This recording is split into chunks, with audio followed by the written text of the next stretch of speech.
السلام عليكم ورحمة الله وبركاته. حقيقة أنا بسجل الفيديو ده بمناسبة وصول فرن الحشاش اليوم من ملك الأجهزة أخونا العزيز الأخ الجليل محمود عباس الإسماعيلية.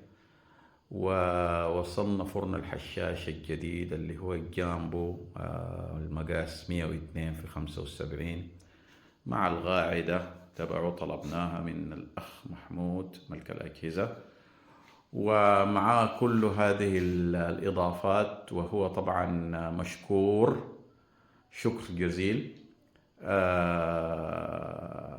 يعني افتكر انه ادانا بعض القطع هدية، وطلبنا ايضا مع الفرن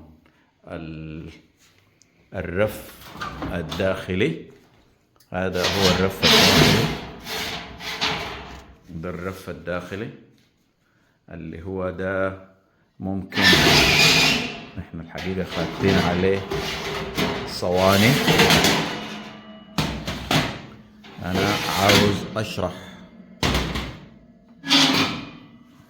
هذا هو الرف الداخلي، ومعاه كل هذه الإضافات. كتر خيره ملك الأجهزة أخونا محمود عباس، أرسلها لنا مع الفرن. الفرن جانا في وقت يعني طلبناه، وصلنا خلال اليوم الثاني. اتصلت بها شركة الشحن، قالت لي إنه الفرن وصل، وإن شاء الله بكرة صبح حنبدأ نشغل الفرن. وبرضو حارسل لكم فيديو إضافي كيفية الفرن، وكيف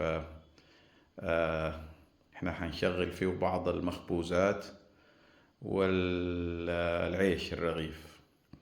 فبكرة حارسل لكم فيديو إضافي بعد ما الفرن يشتغل. شكرا ملك الأجهزة، وشكرا محمود عباس. والفرن ده جامبو الجديد عبارة عن 4 مفاتيح. فيه النار بتكون من ناحيتين اليمين والشمال، وفي نار من تحت ونار فوق، شعلة فوق، يعني 4 شعلات. حاجة جميلة وحاجة ممتازة وفخمة وتقيل. الفرن تقيل يعني بجد. يعني أنا عشان أرفع الطبق الثاني تعبوا معاي يا جماعة، لأنه واضح عليه حاجة غيمة وتقيلة وحديد تقيل وحاجة ممتازة. أنا مرسل الفيديو ده أو مسجله شكر لملك الأجهزة وللأخ العزيز محمود، وبشكرك كثير على يعني الاهتمام وكل الهدايا اللي وصلتني. وتاني بكرة برسل لكم فيديو في الفرن شغال والنار كلها مولعة وهو محطوط على القاعدة فوق. شكرا جزيلا. ربنا يوفقكم ملك الأجهزة، وربنا يوفقك ويكرمك ويعزك أخي محمود عباس. لكم كل الشكر. الآن من ملك الأجهزة محمود عباس متوفر فرن الحشاش الأصلي، وكمان الإصدار الجديد، وهو 4 مفتاح، وبيكون نار من الجوانب والأسفل والأعلى، ومتوفر ب3 مقاسات، الوسط والكبير والجامبو. والإصدار الجديد المخصص للتصدير بيكون بلاطة مينا غير قابلة للخدش. اشتري فرن الحشاش لضمان شراء المنتج الأصلي. وكمان متوفر الإصدار الصعيدي والعادي، 3 مفتاح، ومتوفر منه المقاس الصغير والوسط والكبير والجامبو. اشتري الفرن وخش سحب على جوائز آخر الشهر من ملك الأجهزة. الشحن متوفر لأي مكان في مصر.